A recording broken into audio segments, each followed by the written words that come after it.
कपड्यांच्या दुकानात जाणं, तिथली महागडी प्राइस टॅग्स पाहून शांतपणे बाहेर पडणं आणि वर्षातून एकदाच लागणाऱ्या सेलची वाट पाहणं हा भारतीय मध्यमवर्गीय ग्राहकांचा नेहमीचा अनुभव. पण याच मध्यम वर्गाची नस ओळखून टाटा समूहाच्या ट्रेंड अंतर्गत येणाऱ्या झुडिओने भारतीय रिटेल क्षेत्रात असा काही धमाका केला ज्याने भल्या भल्या ब्रँडची पळताभुई थोडी केली. मॉल सारखा लक्झरी अनुभव द्यायचा, पण कपड्यांची किंमत मात्र अगदी खिशाला परवडणारी ठेवायची. विशेष म्हणजे बाजारात इतक्या कमी किमतीत कपडे विकून सुद्धा झुडिओ टाटा समूहाला अब्जावधी रुपयांचा नफा मिळवून देतोय. आजच्या या व्हिडिओमध्ये आपण झुडिओच्या याच मास्टर स्ट्रोक बिझनेस मॉडेलचं सविस्तर विश्लेषण करणार आहोत. स्वस्त कपडे विकून सुद्धा झुडिओ इतकी बक्कळ कमाई कशी काय करतो आणि यामागे टाटांची कोणती गुपित बिझनेस स्ट्रॅटेजी आहे, हेच आपण सोप्या भाषेत समजून घेणार आहोत. व्हिडिओ इंटरेस्टिंग आहे, शेवटपर्यंत पहा आणि अशाच बिझनेस व्हिडिओसाठी अभिजात मराठी विशेषला नक्की सबस्क्राइब करा. व्हिडिओच्या सुरुवातीलाच आपण समजून घेऊयात की झुडिओची सुरुवात नेमकी कशी झाली. झुडिओची निर्मिती अचानक झालेली नाहीये, तर त्यामागे टाटा समूहाचा एक मोठा ऐतिहासिक प्रवास आहे. 1998 मध्ये टाटा समूहाचे तत्कालीन अध्यक्ष नोएल टाटा यांनी ट्रेंड ही रिटेल कंपनी सुरू केली. त्यांनी वेस्ट साइड नावाचं एक प्रीमियम स्टोअर सुरू केलं, पण वेस्ट साइडचे कपडे महाग असल्यामुळे लहान शहरातील मध्यमवर्गीय ग्राहक तिथपर्यंत पोहोचू शकत नव्हता. टाटांनी आधी आपल्या स्टार बाजार या सुपरमार्केटमध्ये कपड्यांचं छोटं काउंटर लावून चाचणी घेतली. तिथे स्वस्त फॅशनेबल कपड्यांना लोकांचा उदंड प्रतिसाद मिळाला. हाच अनुभव लक्षात घेऊन नोएल टाटा आणि ट्रेंडच्या टीमने सप्टेंबर 2016 मध्ये बँगलोरच्या कमर्शियल स्ट्रीटवर झुडिओचे पहिलं स्वतंत्र स्टोअर सुरू केलं.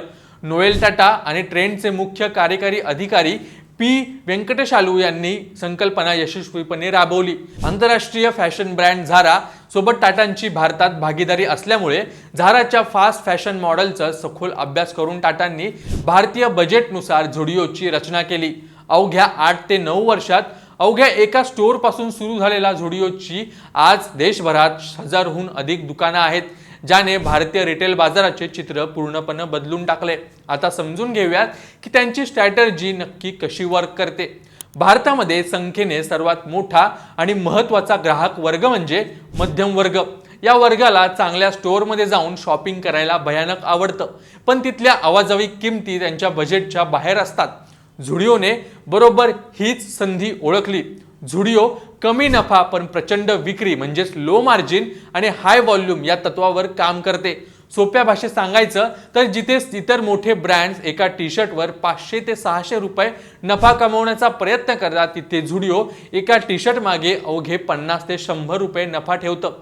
पण अत्यंत कमी किमतीमुळे झुडिओचे कपडे प्रचंड प्रमाणात विकले जातात. जेव्हा दररोज हजारो लाखो कपड्यांची विक्री होते, तेव्हा कमी नफ्याची ही छोटी रक्कम एकत्र येऊन अब्जावधी रुपयांच्या मोठ्या नफ्यात रूपांतरित होते. फॅशन विश्वात कपड्यांचे दुकान बुडण्याचं सर्वात मोठं कारण म्हणजे डेड स्टॉक, म्हणजेच विकले न गेलेले आणि दुकानात पडून राहिलेले जुने कपडे. झुडिओने याच समस्येवर एक अनोखा उपाय शोधून काढलाय. झुडिओ फास्ट फॅशन मॉडेलवर काम करते. बाजारात कोणताही नवीन ट्रेंड आला की ते झुडिओची टीम अवघ्या काही दिवसात पकडते. डिझाईन तयार करण्यापासून ते कापड दुकानात विक्रीसाठी आणण्यापर्यंतची प्रक्रिया इतकी जलद असते की नवीन स्टॉक अवघ्या काही आठवड्यात रिकामी होतो.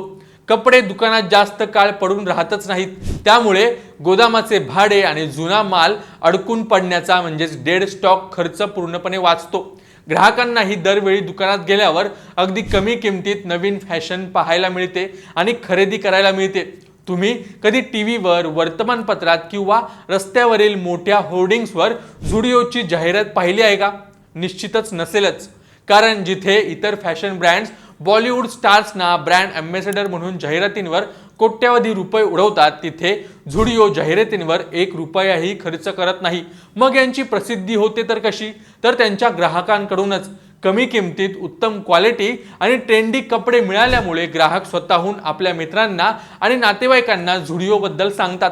यात सर्वात मोठा हात आहे सोशल मीडियाचा. इंस्टाग्रामवर झुडिओ हॉल आणि झुडिओ शॉपिंग अंडर 99 अशा रील्स आणि व्हिडिओमुळे झुडिओला रोज लाखो रुपयांची मोफत प्रसिद्धी मिळते। जाहिरातींचा वाचलेला कोट्यवधी रुपयांचा खर्च झुडिओ थेट कपड्यांच्या किमती कमी करण्यासाठी वापरतो। अनेक कपड्यांचे ब्रँड्स डिझायनिंग आणि मॅन्युफॅक्चरिंग दुसऱ्या कंपन्यांकडून करून घेतात, ज्यामुळे मध्यस्थांचे कमिशन वाढून उत्पन्नाचा खर्च वाढतो। झुडिओ मात्र डिझाइन पासून ते उत्पन्नापर्यंतची सर्व साखळी स्वतः नियंत्रित करते। कच्चा माल आणि कापड खूप मोठ्या प्रमाणात म्हणजेच बल्कमध्ये खरेदी केली जाते। जेव्हा तुम्ही लाखो मीटर कापड एकत्र खरेदी करता तेव्हा त्याचा प्रति कपडा खर्च अत्यंत कमी येतो। याशिवाय झुडिओच्या स्टोर्समध्ये तुम्हाला मागे फिरणारे सेल्समन दिसणार नाहीत। हे सेल्फ सर्व्हिस मॉडेलवर चालतं। ग्राहक स्वतः कपडे निवडतात, ट्रायल घेतात आणि बिलिंग करतात। यामुळे दुकानातील कर्मचाऱ्यांचा आणि मनुष्यबळाचा खर्च खूप कमी आणि नियंत्रित राहतो। झुडिओने आपले स्टोअर्स उघडतानाही अत्यंत हुशारी दाखवली आहे। मॉलच्या अगदी मध्यभागी किंवा महागड्या जागांवर प्रचंड भाडं देण्याऐवजी ते अशा दुय्यम किंवा मोक्याच्या ठिकाणी दुकानं उघडतात, जिथे लोकांची वर्दळ जास्त असते पण जागेचे भाडं खूप कमी असतं। तसंच झुडिओने मेट्रो शहरांपेक्षा टियर 2 किंवा टियर 3 शहरांवर, लहान किंवा विकसनशील शहरांवर जास्त लक्ष केंद्रित केलंय। सध्या झुडिओची तब्बल 85% नवीन दुकानं ही लहान शहरांमध्ये उघडली जात आहेत। या शहरांमध्ये ब्रँडेड कपड्यांची मागणी जास्त आहे आणि तिथे स्पर्धाही कमी आहे, ज्याचा थेट फायदा झुडिओला होतोय।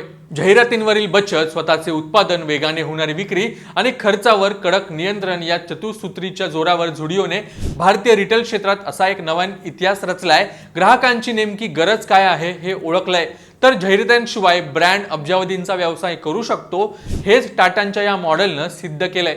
तुम्हाला काय वाटतं? टाटांची ही स्ट्रॅटेजी त्यांच्या प्रत्येक प्रोडक्टसाठी कामी येते का? तुम्ही कधी झुडिओमधून खरेदी केली आहे का? तिथली कपड्यांची क्वालिटी आणि किमतीबद्दल तुमचा वैयक्तिक अनुभव कसा राहिलाय याचं उत्तर आम्हाला कमेंट्समध्ये नक्की सांगा। आणि अशाच बिझनेस व्हिडिओसाठी अभिजात मराठी विशेषला नक्की फॉलो आणि सबस्क्राईब करा।